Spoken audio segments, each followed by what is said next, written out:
Advocate Chandrashekhar Azad ji को अपना आदर्श, अपना नेता, अपना भाई, अपना दोस्त मानते हुए 2 लाइन उनको समर्पित करता हूं कि तू भोर का तारा है और परिवर्तन एक नारा है।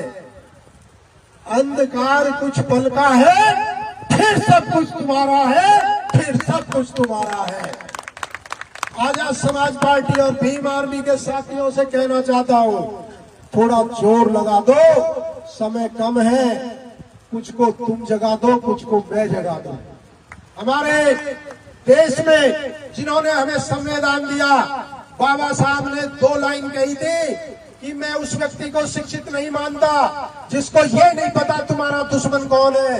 दुश्मन से मतलब फौजदारी या दीवानी मुकदमे नहीं है। दुश्मन से मतलब जो हमारे हक अधिकार खा रहा है, जो हमारे बच्चों के हिस्से की नौकरी खा रहा है, जो हमारे आरक्षण को गटक रहे हैं, जो हमारे आने वाली पीढ़ियों के मुंह से निवाला छीन रहे हैं, जो लोकतंत्र के विरोधी है, जो संविधान के विरोधी है, जो आरक्षण के विरोधी है, जो देश के भाईचारे के विरोधी है, उन लोगों से हमारा मुकाबला है। इसलिए हमें बड़ा दिल करके SC ST OBC के भाइयों को, दलित, गुर्जर, जाट, मुस्लिम भाइयों को, सब जातियों को इकट्ठा करके हमें उत्तर प्रदेश के शासन भाई चंद्रशेखर आजाद जी के नेतृत्व में बहुजन राज स्थापित करना है। और इन नकली देशभक्तों को और नकली राष्ट्रभक्तों को जो देश में लड़ाने का काम करते हैं, इनको सत्ता से बेदखल करना है। इसलिए मैं कहना चाहता हूं, माननीय काशीराम साहब ने भी ये बात कही थी कि जब संसदें, विधानसभाएं गूंगी बहरी हो जाए तो सड़कें सुनसान नहीं रहनी चाहिए।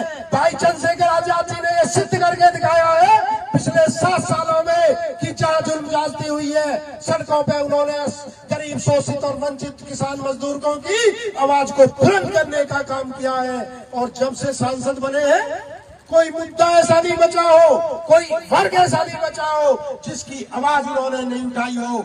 और वो बच भी नहीं सकता कोई मुद्दा, क्योंकि एडवोकेट चंद्रशेखर आजाद जी संघर्ष की भट्टी से पैदा हुए हैं। वो चांदी की चम्मच लेके पैदा नहीं हुए, वो किसी धन्ना सेठ या महल वाले के घर में पैदा नहीं हुए। वे अन्य नेताओं की तरह विरासत में उनको सिंहासन नहीं मिला। एडवोकेट चंद्रशेखर आजाद जी ने सदन के अंदर यदि बात की जाए, प्राइमरी स्कूलों को जो बीजेपी सरकार बंद करना चाहती थी, उनके उसके आवाज उठाई और सरकार को निर्णय वापस लेना पड़ा। भाई चंद्रशेखर आजाद जी ने एडवोकेट के प्रोटेक्शन एक्ट की बात करी। भाई चंद्रशेखर आजाद जी ने पुलिस, जो यूपी पुलिस या दिल्ली पुलिस है, जो 8 घंटे की ड्यूटी होनी चाहिए, मेरा छोटा भाई गौरव पोसवाल यहाँ है, जो पुलिस के भाइयों में परेशानी है, उनके जो वेतन में असंगति है, उसको दूर करने के लिए यदि किसी ने पूरे देश में आवाज उठाई तो भाई चंद्रशेखर आजाद जी है। यदि POC के भाइयों के लिए, क्योंकि उनको प्रमोशन नहीं मिलता था, यदि उसकी आवाज उठाई तो भाई चंद्रशेखर आजाद जी ने उठाई। यदि एक दवा, एक दाम की नीति की बात उठाई तो भाई चंद्रशेखर आजाद जी ने उठाई। यदि समान शिक्षा, समान चिकित्सा की बात उठाई और सस्ती चिकित्सा और सस्ती शिक्षा की बात उठाई तो भाई चंद्रशेखर आजाद जी ने उठाई।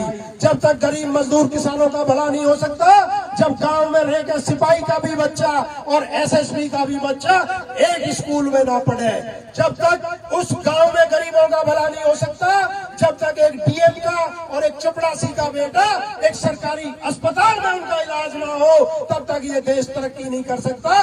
और इन बातों को भी हमारे राष्ट्रीय अध्यक्ष जी ने बड़ी प्रमुखता से उन्होंने संसद के अंदर उठाया है। अब मैं बात करता हूँ उस पिछड़े सम्मेलन की। पिछड़ा सम्मेलन